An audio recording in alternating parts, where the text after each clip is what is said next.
بسم الله الرحمن الرحيم الحمد لله رب العالمين والصلاة والسلام على رسوله الأمين محمد وعلى آله وصحبه أجمعين خۆشەویستانم خۆشحاڵم کە لە ئاڵقەی ژمارە 54 بەرنامەی نووسین یادەوەری بە خزمەت ئێوەی خۆشەویست گەشتمەوە وەکو پەیمانمان پێدابوون کە قسەکردنی ئەم جارەشمان دیسان لە هەر لە چوارچێوەی ناو ئەینوان و بەرجی کتێبەکە و هەروەها ئەو مەهامانەی کە کتێبەکە هەڵی گرتوون لە ئاڵقەی ڕابردووشا لە پێشەکیکە وتم ئەم قسەکردانی کە ئێستا لە پێشەکی کتێبەکەیکەین هەر سەر بە ناوڕۆکی کتێبەکەیە بەڵام بۆ ئەوەی کە کۆمەڵێک ڕێخۆشکردن ڕێک بخێن یاخۆ ڕێگاکە خۆشکەین بۆیە لە سەرەتاوە قسە زۆر لەسەر ئەم دوو تەوژماکەین چونکە کتێبەکە بە ناوی تەوژمی ئیسلامی و ئەلمانیە بۆیە پێویست بەواکە کە زیاتر قسە لەسەر ئەم چەمکانە بکەین پێش ئەوەی کە ناوڕۆکی کتێبەکە قبولکەین ئەوەیە کە ئەم چەمکانە یاخۆ با بڵێن ئەم دوو تەوژمە وەکو خۆی بناسین و بە تایبەتی لە دیدی مامۆستا عەلی باپیرەوە کە ئەبێ بە چوارچێوەی کتێبەکە و من بۆیەش زۆرتر لەسەر ئەمە ئەمێنمەوە وەکو وتمان 12 ساڵ لەمەوە پێشەم کتێبە نووسراوە دەشێ ئێستا مامۆستا عەلی باپیریش بەو تەجروبەی هەیەی کە ئەو خوێندنەوانەی کە هەیەی ئەو کەڵاکەکردنەی خوێندنەوەی کە هەی بووە مەسەلەن ئەو معریفانەی کە پێی گەشتووە ڕەنگە ئێستا کۆمەڵێک تەسەوراتی تریشی هەبێ کۆمەڵێک بۆچوونی تریشی هەبێ بۆ بە پێویستێ زانمیان من ئیلحاحەکەم لەوەی کە هەر وەختێک کتێبێکە خوێنینەوە قسە لەسەر هەر چەمکێکەکە هەوڵی ئەوەش بدەم کە وەزیفەی من ئەوە بێ کە ئەگەر بۆچوونی جیاوازیش هەبێ یان بۆچوونی تریش هەبێ سەرباریان بکەین بۆ ئەوەی کە معریفەکە یاخود با بڵێن ئەو بابەتی کە پێکوترە بابەتە زانستیەکە و خۆی بگات سوپاس دەکەم مامۆستا عەلی باپیر کە لە ماڵقەش ئامادەبیت سپاس بۆ ئێوەش بەخێر بێن یاخوا کاک پێیان خۆت و هاوکارانت مامۆستا بە پرسیارێکی تۆزێ خۆشیش دەست پێ بکەم ینی ئەڵەن چۆن مامۆستا عەلی باپیر 12 ساڵ لەمەوە پێش کە واقعەکە ڕەنگە هەڵگەری ئەم عنوانە نەبوو بێ یاخود هەڵگەری ئەم کتێبە نەبوو بێ مامۆستا عەلی باپیر توانێتی ئەو کتێبە بنووسێ و خاڵە هاوبەشەکانی مەسەلەن دوو تەوژمی دژە یەک مەسەلەن بێنێ باسی بکە کەواتە مامۆستا عەلی باپیر زۆر شتی پێکرێت ینی وەکو دەوترێ زۆر جارە وترێ قاچی بچەقێنێ من ئەڵم قەڵەمەکەی ینی بکە الحەمدولله جورئەت لە مامۆستا عەلی باپیر ئەمەش دیسان من ڕۆژنامە نووسم دوور لە هەر ڕووپاماییەک شتێککە ئەوەی لێ بخوێنرێتەوە تەسەوریەوە بکرێت کە مەسەلەن بۆ من لێرە بە جۆرە لە جۆرەکان لەگەڵ مامۆستایە قساکەم قسەکەم لەسەر ئەوەیە مامۆستا ینی جەنابەت الحەمدولله خاوەنی جورئەتێکی زۆری هەم لە بواری نووسینە هەم لە بوارەکانی تریشا تاقی کراویتەوە و ئیتر ماشەڵڵا ینی زۆر شت دەتوانی بیکەی قسەکە لەسەرەوەی مامۆستا بۆ داهاتوو زۆر شت هەیە زۆر شت ماوە بکرێ ینی ئەو تەمەنەش کە هەیە خۆ دەزانی تەمەنی ئەمانەتە بەتەمای انشاءالله لە داهاتووە چیتر بکەی ینی چۆن وەختی خۆی بەم کتێبە توانیت واقعک بشڵەقێنی و هەروەها تەسەوراتێک کە مەسەلەن بۆن منە زۆر پرگیر بوو تەنانەت ئەندازەیەک ماڵی بکرێت بۆ داهاتووش مەسەلەن بۆن منە ئەتوانی مامۆستا بۆ ئەم واقعی ئێستا بۆ هەرێمی کوردستان کە تۆ الحەمدولله سەر شەخسیەتێکی بە ئاوڵێن گشتیت ینی لە دەرەوەی کۆمەڵی ئیسلامی هێزە ئیسلامیەکان خەڵکی تریش هەتا تەورەوەی پێ گوتە شێخ سەلەفی سۆفی نازانم هەمویان ڕەنگە بە زۆرە لە جۆرەکان ینی بەشیان بە تۆ هەبێ سەراحەت ینی بە زۆر ساخت نەکەینەوە لەسەر کۆمەڵی ئیسلامی ڕاستە تۆ ئەمیری کۆمەڵی ئیسلامی بەڵام تۆ یەکێکی لە من کە لێرە وەکو نووسەرێک باوڵەن چاوپێکەوتنی تۆکەم تۆ یەکێکی لەو ڕۆشنبیرانەی کە ینی هەر کوردستان بە بەشێوجی گشتی ڕەنگە محتاجی بۆ چوونەکانی تۆ بێ لە داهاتوە انشاءالله چیمان بۆکەین مامۆستا الحمد لله وصلى الله تعالى وسلم وبارك على رسول الله محمد وآله المهتدين بهداه من الصحب والأزواج والقرابة والتابعين لهم بإحسان إلى يوم لقاء الله ربنا آتنا من لدنك رحمة وهيئ لنا من أمرنا رشدا اللهم أرنا الحق حقا وارزقنا اتباعه وأرنا الباطل باطلا وارزقنا اجتنابه آمين كاك بيوند خواهي پروردگار دفرمي وما بكم من نعمة فمن الله ثم إذا مسكم الضر فإليه تجأرون هر چاکەیەک لە ئێوەدا هەیە لە خواوەیە دواییش ئەگەر زیان و ناڕەحەتێکتان توش بوو هەر پەنا بۆ خوا دەبن لە ڕاستیدا من زۆر جار بیر دەکەمەوە لە ژیانی خۆم لە ژیانی خەڵک لە دەوروبەر مرۆڤ هەز دەکات کاک پەیوەند دەستی خوا سوبحانەوە تەعالا ینی لە پشت هۆکارە ڕواڵەتیەکانەوە دەستی خوا هەموو شتەکان دەجوڵێنێ ینی ئەسباب هەن بەڵام مسبب الئەسبابیش هەیە هۆکارەکان هەن بەڵام ڕەخسێنەری هۆکارەکانیش هەیە جا سەمە کە تەماشای ژیانی خۆم دەکەم لە سەرەتاوە چۆن هاتووم لە قۆناغی سەرەتایی دوای قۆناغی ناوەندی دوای ئامادەیی پاشان چوونە زانکۆ دوایی لێ نیوە شڵبوونی خوێنی زانکۆ کە لە ساڵی دووەمدا ناچار بووم دوایەوەی کە ڕژێم بڕیاریدا بمگرێ وازم هێنا قاچاق بووم دوای ئیمتیحانی ئیمامەت و مەلایەتیمدا و ئیجازەی بڵێن ئەوەی پێدەگوتر ئیجازەی مەلایەتی زانستیم وەرگرت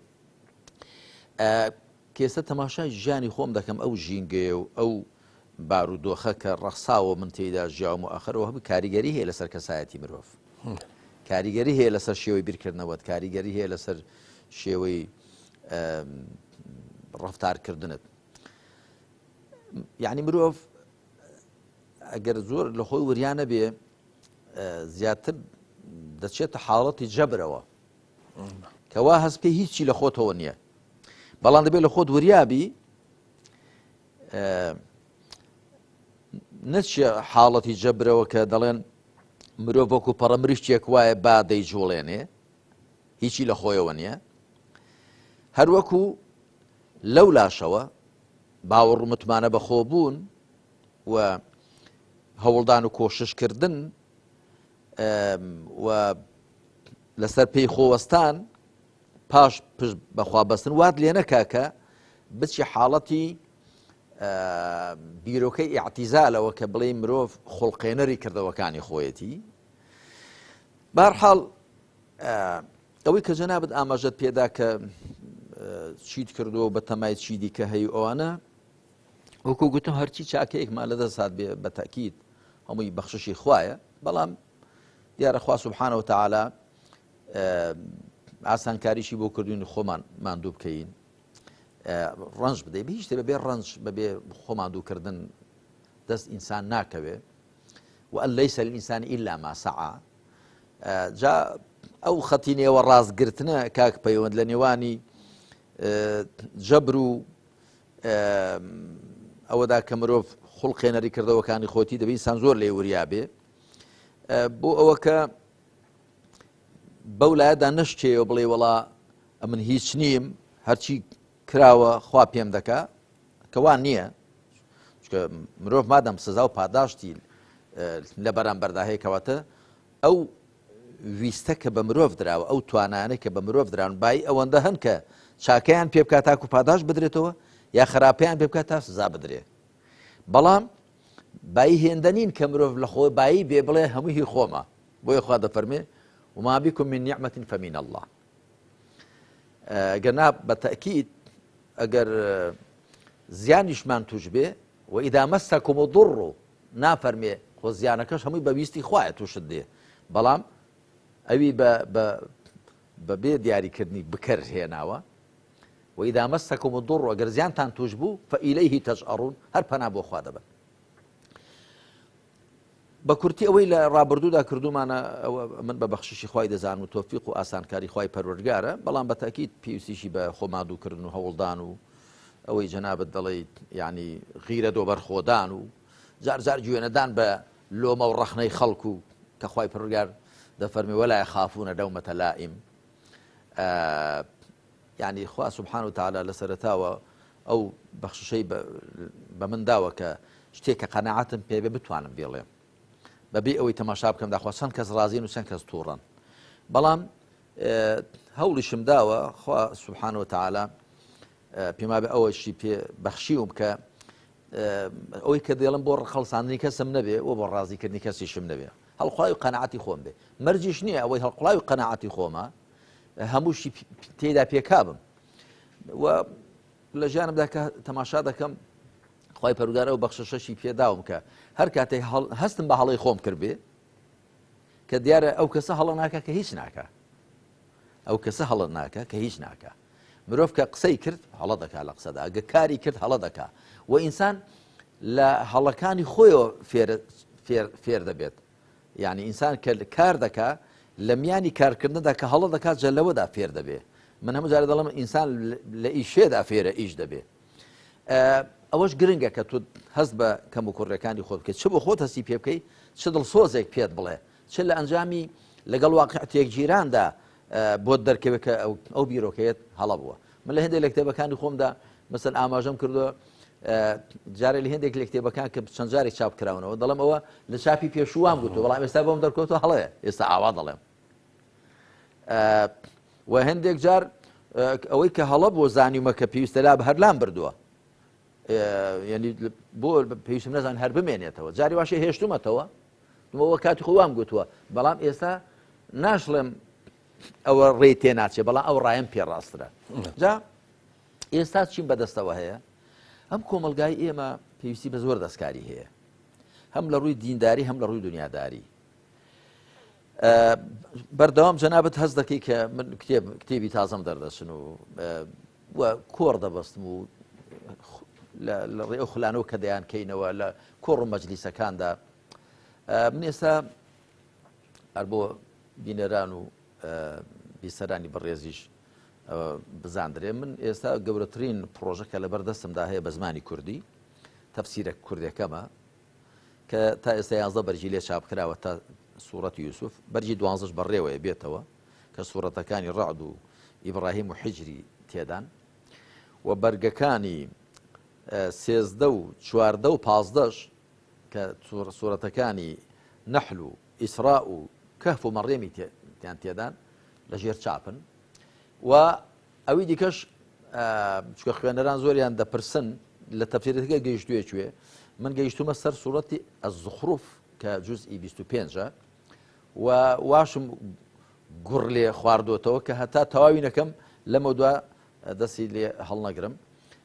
لەگەڵ سەرقاڵی زۆریشدا و بۆ چاپکردنیشی بڕیارمەنداوە کە هەر ساڵی 4-5 بەرگ 5-6 بەرجی لێ چاپکەین ئینشاڵڵە تا بە زووی تەواوی دەکەین پرۆژەیەکی کەم لە بەردەستە کەەوە یەکەم جارە باسی بکەم بە ناوی موسڵمانینە با باشتر تێبگەین و پێبگەین ئەمە مەوسوعەیەکە لە 12 کتێب پێک دێ خەریکی ئامادەکردنی بۆ چاپ هەوڵم داوە دوا قسەی خۆم لەبارەی موسڵمانەتیەوە لەبارەی دینداریەوە لەبارەی موسڵمانان چۆن تێبگەن و چۆن دینداری بکەن چۆن پابند بن بە ئیسلامەوە لە دووتوی ئەو مەوسوعەیەدا بخەمە ڕوو کە بۆکو گوتم لە 12 کتێب پێک دێ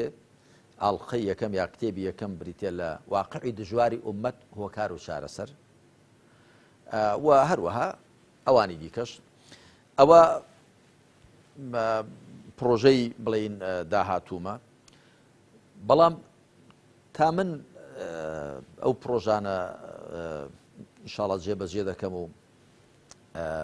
بە دیداری خوێنەران شاد دەبن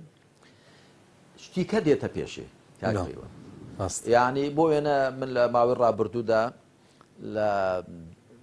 لە خەلیفان و لێرە لە هەولێر دوو تارمدان دەربارەی لە دووتوێی دوو کۆڕدا یەکیان چێ شایستەی مینبەر و میحرابە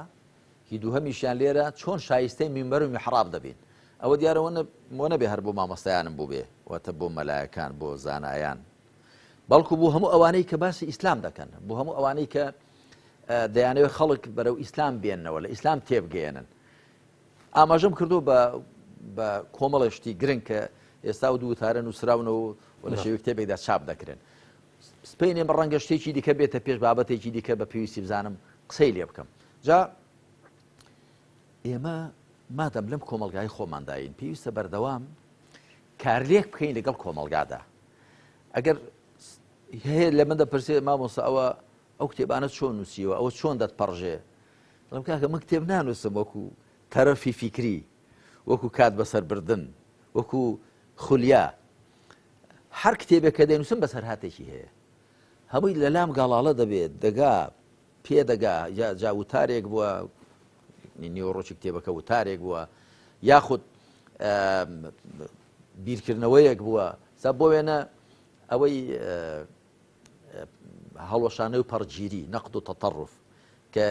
ئەو کتێبە بە کوردی دووجار چاپ کراوە دووجار بە عەرەبی چاپ کراوەتەوە تەرجەمەی ئینگلیزی کراوە تەرجەمەی تورکی کراوە تەرجەمەی فارسیش کراوە یعنی ئەوەش مەبەستمەوە کە من بەڕاستی تەنیا بەرامبەر بەو کۆمەلگای خۆمە بە پرسیار نازانم بەڵکو ئێمە لە جیهانێک داین کە خێر و شەڕی ئەو جیهانە و ئێمە بۆ یەکدی دێتەوە دەچێت یعنی ئێمە بەرپرسیارین دەبێت کارلێک بکەین بزانین داخوا لە نێو گەلی تورکیش چ باسە و لە نێو فارس و لە نێو ئەوێ و لە ئەوروپا و لەم لاو لەو لاو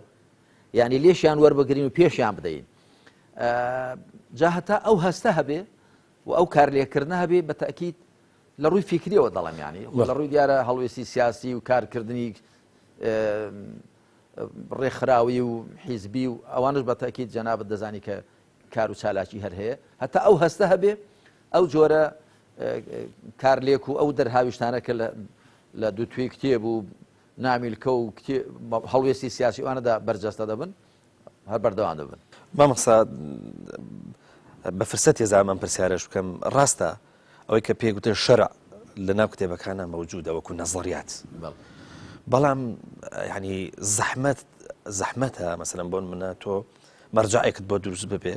مثلا کەسایەتێک و زانایەک بێتە پێشەوە کە ئەم نەزەریاتەمان بۆ بکە بە عەمەلی تەبعاً بە عەمەلیکردن بە خۆت ئەزانی زۆر قورسە ئەم کۆمەڵگایە ئێمە چ لە ڕوانگەی تەوژمی ئیسلامی چ لە ڕوانگەی تەوژمی ئالمانی گرفتارە بەدەست شتێکەوە ئەویش ئەوەیە کە هەمیشە مەرجەعی لە دەرەوەی خۆی هەیە ینی زۆر پێیوەستە بێتەوە بە دەرەوەی خۆی ئەم هارمۆنیی ئەم تەسەوراتەش کە جارێک کە دێتەوە بە واقعەکە ئێمە زۆر جار نایپێکی هەڵە دەرەچێت گرفتارە بین مامۆستا من بۆ بەمەبەست ئەو پرسیارم کرد وتم مامۆستا عەلی باپیر بە نیازی چییە ینی زۆر بە ڕاشکاو بڵێ مامۆستا ینی دەشی مامۆستا عەلی باپیر ژێکێک بە لەو مەرجەعە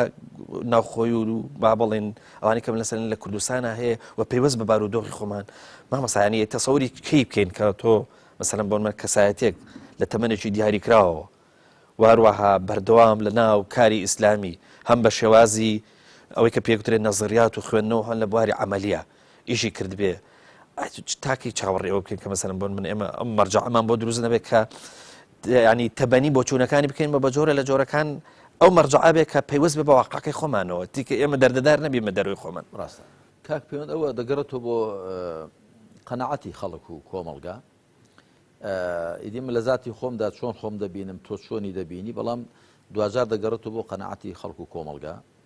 من شتێکی خۆشت بۆ بگەڕم ڕۆژێک هەندێک برا گوتیان مامۆستا گوتم بەڵێ گوتیان ئێمە ئەم کتێبی ڕێگای ساڵح بن و بەرەو خواچوون کردومانە بە بەرنامەیەک بە مەنهەجێک دەرسی لەسەر دەڵێنەوە وتم دەی باشە دەستان خۆش بێ مەبەستان چییە؟ تیان وەڵای مەبەستمانەوەیە ئەم کتێبە چکە بە کوردیە ئێمە پێشێ زۆر گرنگیمان پێ نەدا کتێبێکمان دانا بوو بە عەرەبی گوتم ئێ دوای تەماشای ئەو کتێبەمان کرد کە بە عەرەبی دامان نابوو تەماشای کۆمەڵی کتێبی دیکەشمان کرد دوای بەراوردمان کرد لەگەڵ کتێبەکەی تۆدا تەماشامان کرد ئەوەی تۆ لەوانی زیاتر تێدایە بەڵێ بە کوردیە بەڵام لەوانی زیاتر تێدایە گوتم ئێ کوتیجا قوتابیەکانمان پیان خۆشە دەرسەکە بە عەرەبی بێ جا گوتم چیتان دەیوکتان وڵای ئەگەر ئەم ڕێگەی ساڵح بن و بەرەو خواچوونە کردبات بە عەرەبی لەوانەیە گوتم وەڵای ئەوەیە دەڵێ مەلای گێبەرەی کۆیە بە ڕەحمەت بێ دەڵێ خۆ کردیە خۆ کوردیە یان کوردواری خۆمان دەڵێن گڵی دوور دەرمانە دوای خۆشبەختانە برایەک تەرجەمەی عەرەبی کردو ئێستا طريق الصلاح والسير إلى الله تزكية النفس في ضوء القرآن والسنة دار الحكمة لندن شابي كردون رازێکی کاک پەیوەند ئێمە زۆر جار قەدریشتی خۆمان نازانی من زۆر جار گوتومە ئێمە لە واقعێکدا دەژین من شاتر دەزانم ئەم واقعی ئێرە چ دەخوازێ مامۆستایە کە لە میسرە کە لە سعودیەیە کە لە ئێرانە کە لە تورکیایە ئەویش لەوێ چاکتر دەزانێت میسر و سعودیە و ئێران و تورکیا و پاکستان چی بە کەڵک دێ یا چی زیاتر پێویستە بەڵام معنای وانە لەبەرەوەی ئەو ناوی زیاتر ڕۆیشتووە یا یاخود لە ئێمە زاناترە ئەو بشزانێ بۆ ئێرە چ پێویستە من لێرە باشتر دەزانم زانانی ئیسلام بنچینەیەکیان داناوە دەڵێ الفتوى تختلف زمانا ومكانا وشخصا وعرفا وحالا فتوى بە پێی کات و شوێن و شخص و ژینگە جیاوازە وەزانایان گوتویانە ابن القيم الجوزي لە کتێبی إعلام الموقعين عن رب العالمين دەڵێ فتوى دوو زانیاری پێویستن یەکەم زانیاریەک بە حکمە شەرعیەکە دوو زانیارێک بە واقع حکمە شەرعیەکەی بەسەرا دەچەسپێنی دەڵێ مفتی هەتا هەردوو زانیاریەکەی نەبن جارێوە تۆ دەڵێ ئەو حکمە شەرعیەکەیە بەڵام ئەو حکمە شەرعیە بەسەر واقعدا دەچەسپێ دەڵێ دەبێ وەکو چۆن دەبێت زانیاری هەیە بە حکمە شەرعیەکە زانیاری بەو شوێنەش کە دی حکمە شەرعیەکەی بەسەرا دەچەسپێنێ دەبینی ئەو شوێنە وایە کە ئەو حکمە شەرعیە بەسەرا نەچەسپێ وەکو عومەر خوا لێ ڕازی بێ خەلیفەی دووەمی پێغەمبەر صلی الله علیه وسلم لە ساڵی گرانیدا عام ڕەمادەدا حکمی بڕینی دەستی دزی ڕاگرت یاخو دڵڕاگیراوان مؤلفەت القولوب موچەکەی پێنەدان کە ساڵانە وەریان دەگرت فەرمی ئیسلام کاتی خۆی بۆیە پێیداون پێویستی بووە دڵتان ڕابگرێ ئێستا ئیسلام دەسەڵاتی هەیە و نایدەین بە ئێوە دەیدێن بە کلێنیشکەی پێدەگرین مەبەستم ئەوە زۆر گرنگە ئێمە بگەین ئەو قەناعەتە کە دەبێ بۆ خۆمان بە عەقڵی خۆمان بە چاوی خۆمان واقعی خۆمان دەبینین بە عەقڵی خۆمان تەماشای وحی خوای پەروەردگار بکەینەوە من زۆر جار گوتومە چ لە ڕووی کاتەوە کاک پەیوەند ئەو فتوایانەی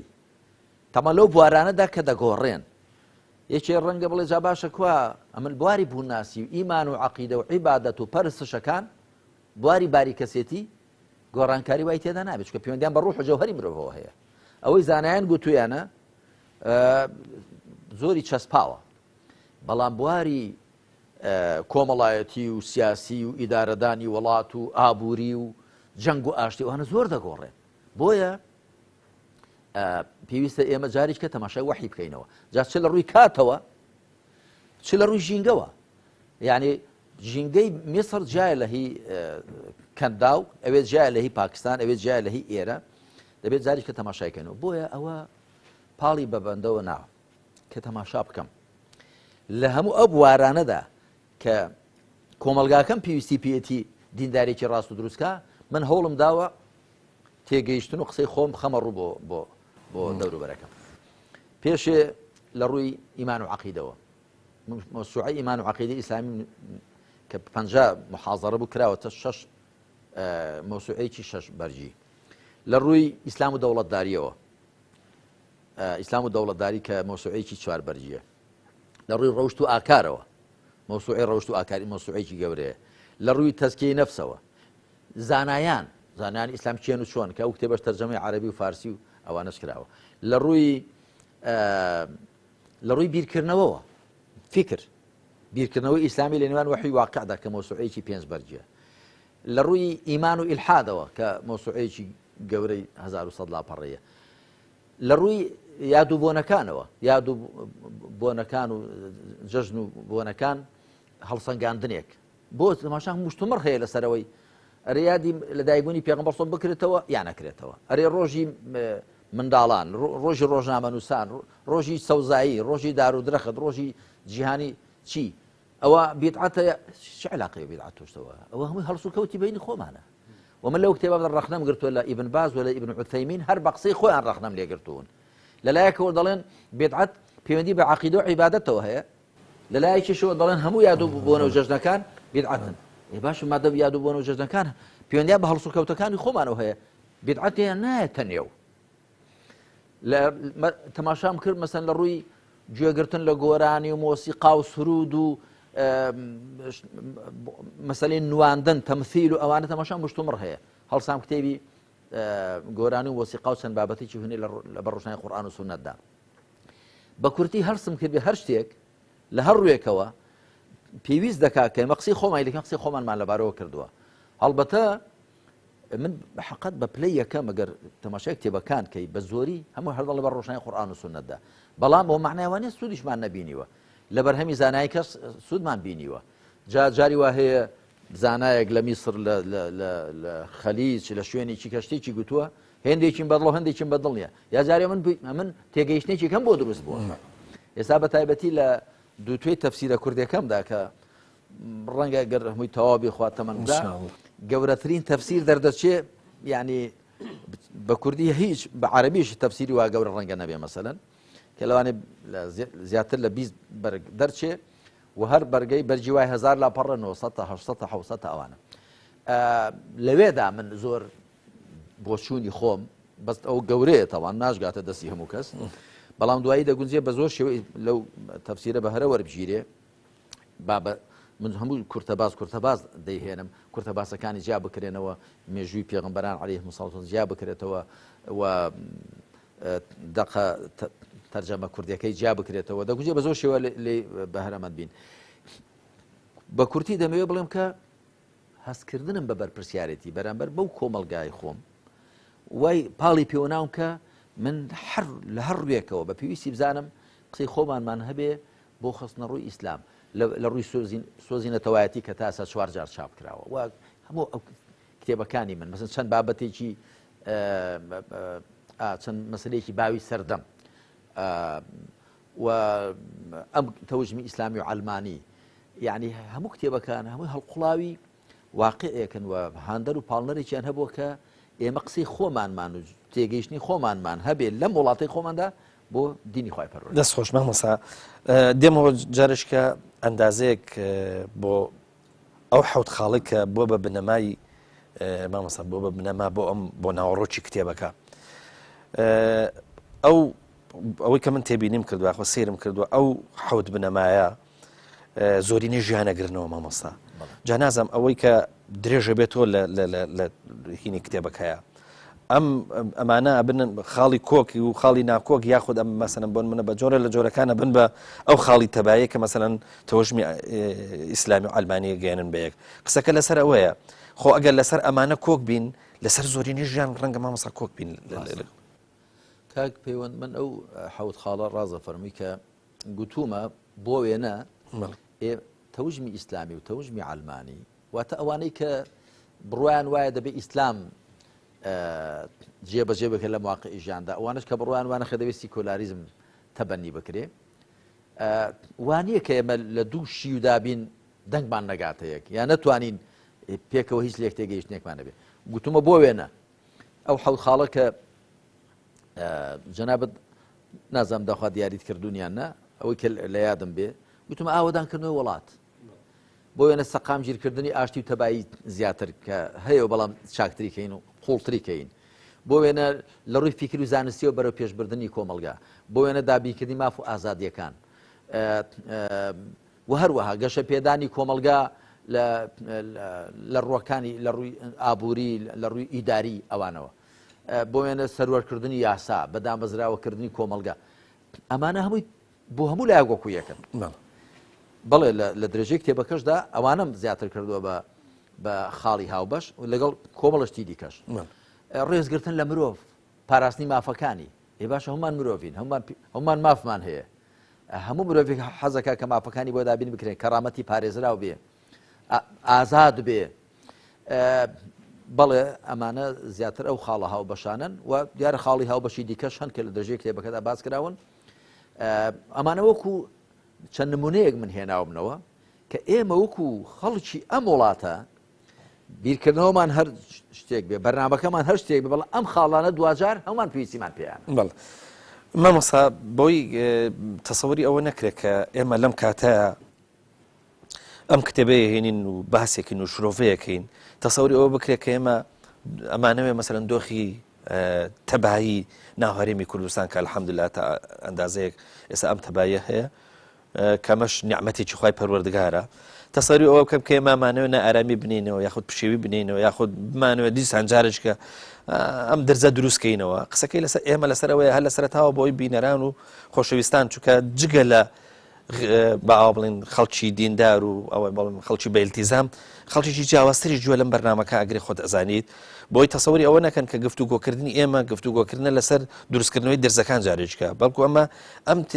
ئەم گفتوگۆی ئێمە زیاتر بۆ تێگەیشتنە بۆی کە مەسەلەن بۆن منە بگەین بە کۆمەڵک یعنی حقیقەت بگەڵن بە کۆمەڵێک مەبەستی دیاریکراو کە مەسەلەن بۆن منە تەبایەکە زیادەکان نەخوا نەخواست ئێمە تەبای هەرێمی کوردستان دەستکاری بکەین یاخود بمانەوەی شەڵات ینی بە جۆرە لە جۆرەکان خوا نەخواستە تەبایەکە نەمێنێ جاوا من بۆیە پێکەنینم هات بەڵێ ئەمە دەڵەوە گەر هەموو کەس تەبایەت تێکدا تۆ تێکی نابێت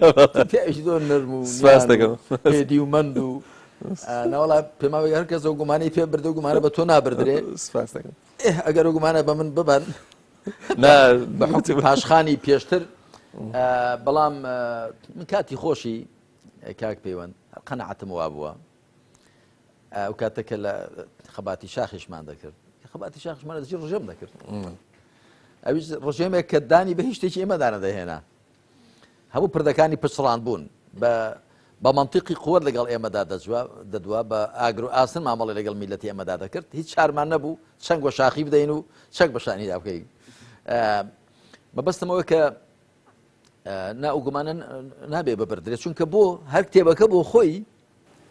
کاک پەیوەند بەڵێنجان تەوژمی ئیسلامی و عالمانی و خاڵە هاوبەش و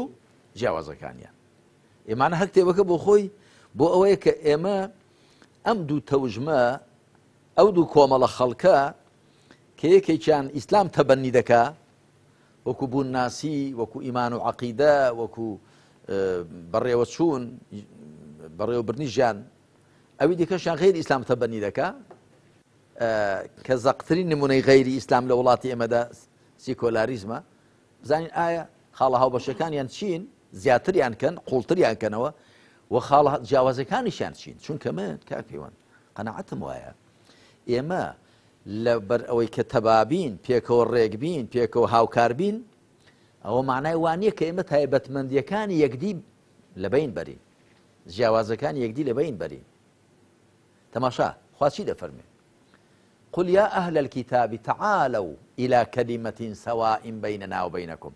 ألا نعبد إلا الله ولا نشرك به شيئا ولا يتخذ بعضنا بعضا أربابا من دون الله فإن تولوا فقولوا اشهدوا بأننا مسلمون خواب پیغمبری خاتم محمد صلى الله عليه وآله وسلم دفرمي بل أي خاون كتابكان جاشان بريزوا أي خاون كتابكان چونکە وشەی ئوتول کتابەش هەیە ئەوانەی کتێبیان پێدراوە ئەوە لە حاڵێکدا کە خوا ڕەخنەیان لێ بگرێ بەڵام لە حاڵێکدا کە ئەتۆ بانجیان دەکەی بۆ دیالێک بوو توێش دەبێت بە تعبیرێک بانجارکەی کە ینی پێزانین و ڕێز لێگرتن و ئەوەی زیاتر تێدا بێ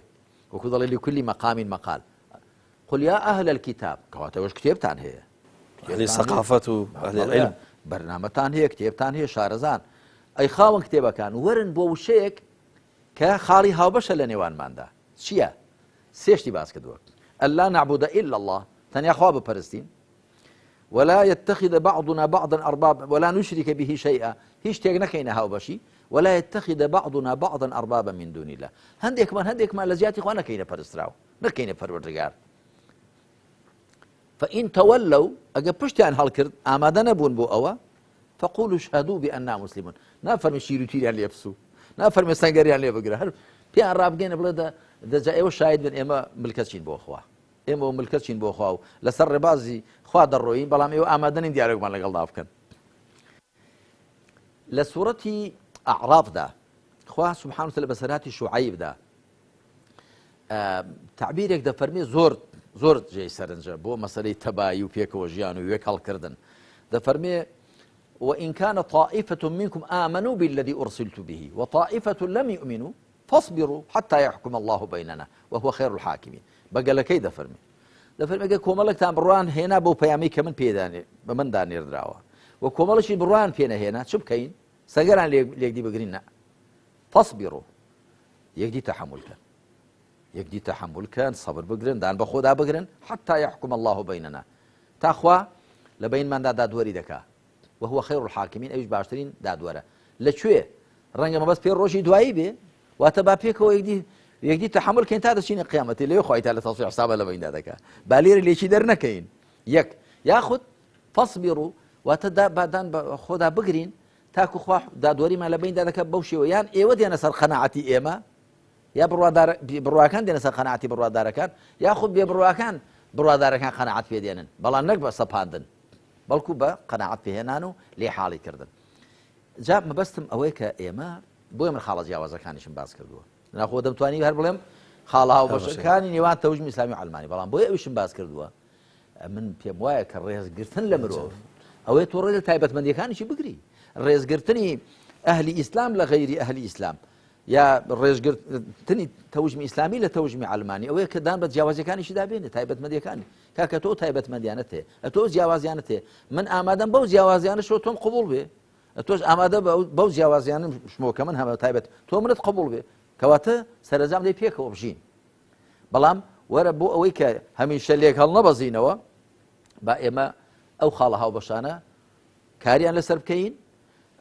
جا ئەوە زانانی ئیسلام بنچینەی چیانداناوە کە پێما بێ یەکەم جار محەممەد ڕەشید ڕەضا دایناوە لە گۆڤاری ئەلمەناردا ڕەحمەتی خوای لێبێ دەڵێ يعذر بعضنا بعضا دەڵێ نتعاون فيما اتفقنا عليه ويعذر بعضنا بعضا فيما اختلفنا فيه هاوکاری یەکدی دەکەین لەوەدا کە تێدا پێک دەگەین و عذریش بۆ یەکدی دێنینەوە لەوەدا کە تێدا جیاوازی ئەبۆ شێ پێکەوە دەتوانین بژین دەبێ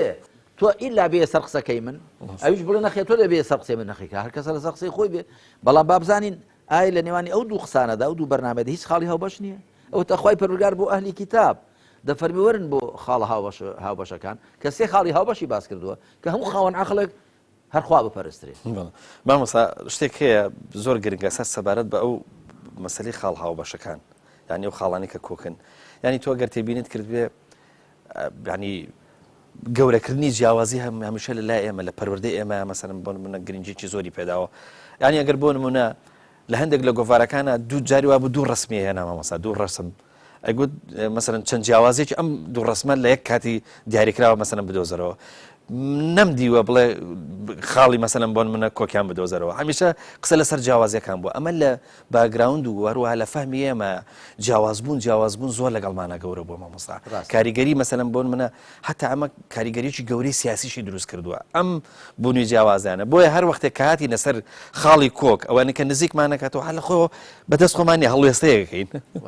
من جارێک لە چاوپێکەوتنێکدا هیچی پرسیاری لێکردم گوتی مامۆستا گوتم بەڵێ وتی ئێوە وەکو کۆمەڵی ئیسلامی خاڵی جیاوازتان چییە لەگەڵ یەکگرتووی ئیسلامی ئەمی زەردەخەنەیەکم کرد و گوتم جا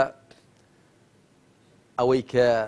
باشە و پێویستە و جەنابەت بۆ دوایدا دەگەڕی خاڵی جیاوازیان خاڵی پێکگەیشتنە گوتی چۆن یعنی وتم وا باشتر ئێمە خاڵی نەکە لەگەڵ یەکگرتووی ئیسلامی ئیسلامیەکان و عەلمانیەکانیش ئێمە هەمومان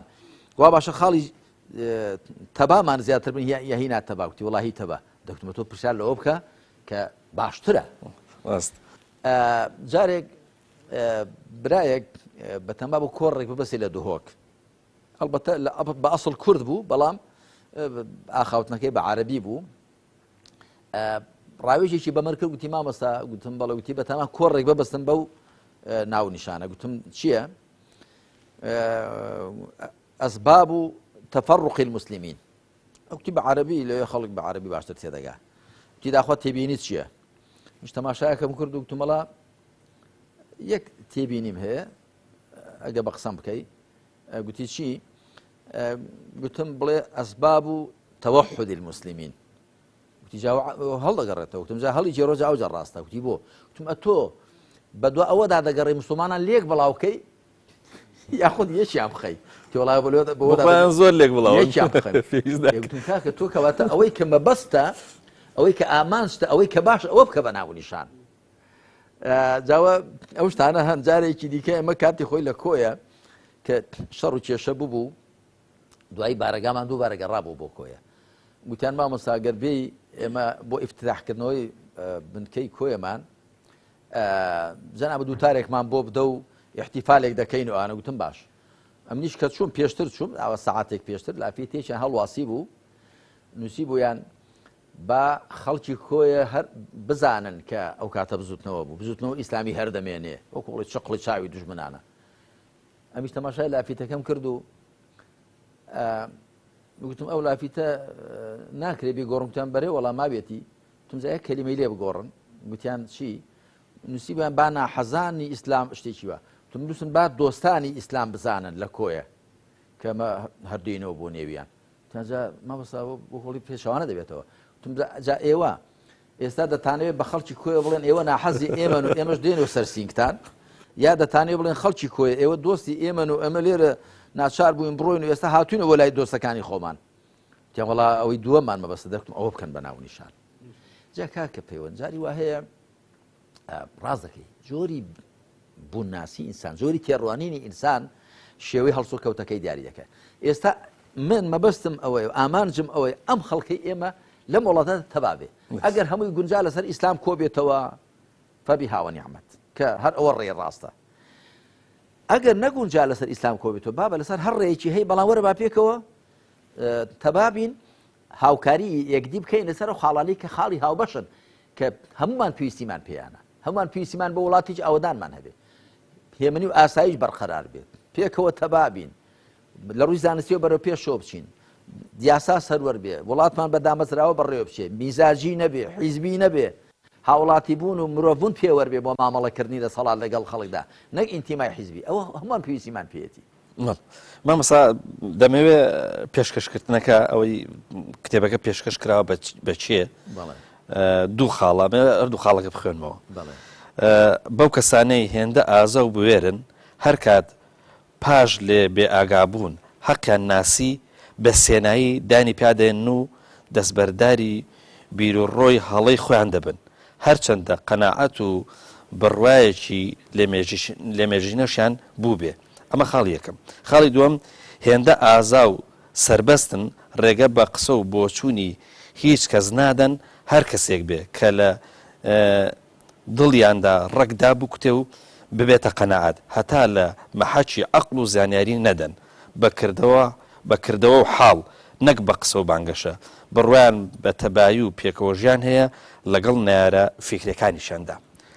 دەمەوێت پرسیارێک سەبارەت بەم ناوەڕۆکە بەم دوو جۆری پێشکەشکردنە بکەم هەڵبەتەوە دوو پەیامی تایە ئەویش بۆ ئەوانەی کە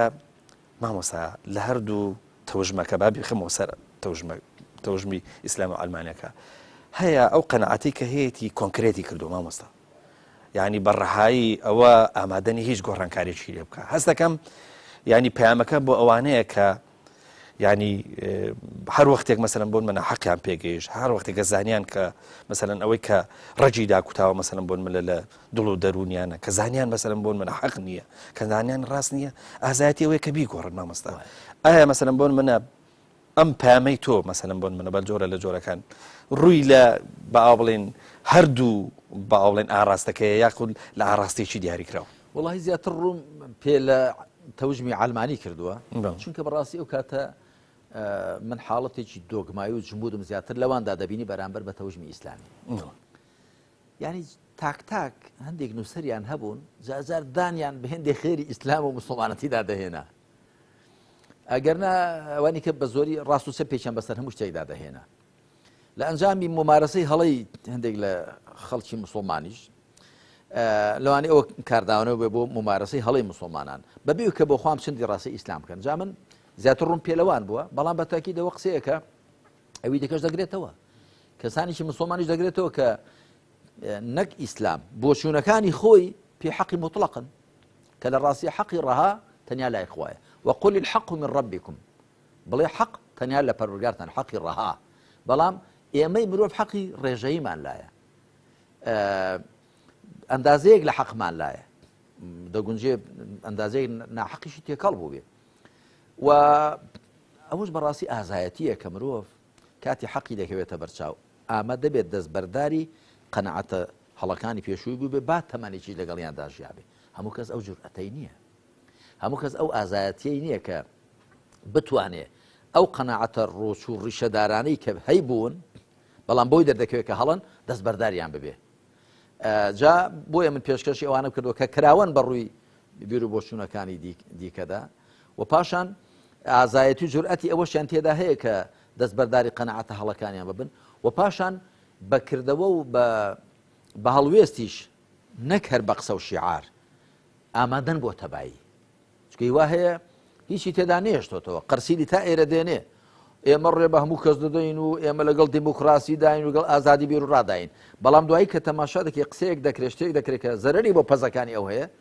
هەڵدەبەزێتەوە ئەوە نەکرد لەسەر ئاستی هەرێمی کوردستان کاتی خۆی فەڕەنسا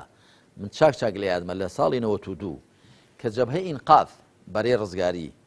لە جەزائیر لە هەڵبژاردنەکاندا بردیەوە نازانم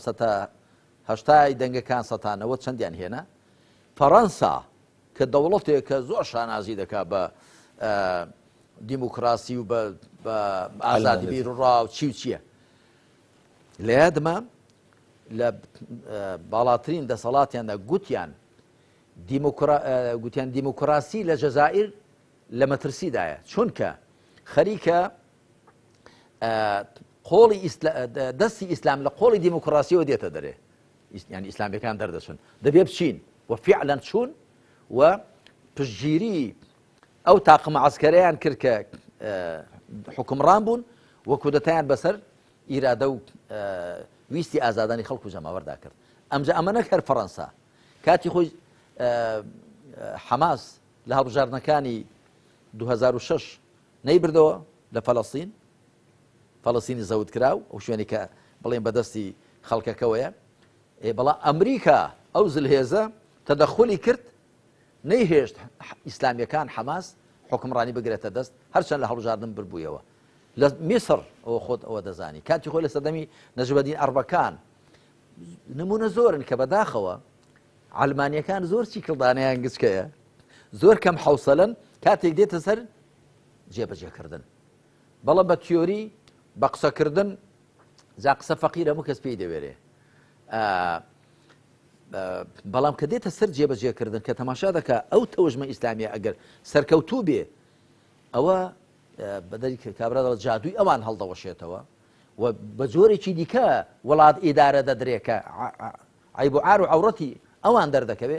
قبوڵ ناکەن کودەتای بەسەردا دەکەن وامان بینیوە ئەڵبەتە وەگەر ئیسلامیشی بیکە هەر هەڵەیە بەڵام زیاتر لە عەلمانیانمان بینیوە ئەوە ئەزمموی جەزائیر ئەزمموی فەڵەستین ئەزمموی میسر ئەزمموی تونس و ئەزمموی تورکیا پێشتر لەوێمان زیاتر بینیوە گەرنا وڵا ئیسلامیکیش کودەتا بکە من کاتی خۆی عومەر حەسەن بەشیر و ئەوان لە سوودان کە بە کودەتای سەربازی مسلمانان پیان خۆش بوو بەڵام ئەوە پێشبینی دەکرد بە کودەتا هاتە سەر حکم بە کودەتاش لاچوو چۆن بچێ سەر حکم ئاواش لا دەچی بەڵام بەداخەوە کە ئەو پێشکەشکردن بۆ ئەوەیە کە من ئەوانە هام بدەم ئەڵمانیەکان ئەگەر خەونی خراپ بە خەڵکی ئیسلامیەوە مەبینن جارێ حکمی پێشوەختیان بۆ مەدەن ئێستای وا هەر لە ڕێوە دەڵێ جاوە چێ دەڵێ گەرێوە دەسەڵاتان هەبوو دەڵێن ئیسلامیەکان هەر هێندە بڕوان بە دیموکراسی هێتا لە ڕێی پەیژەی دیموکراسی و دەستن سەربانی حکم دوای پەیژەکە فڕێ دەدەن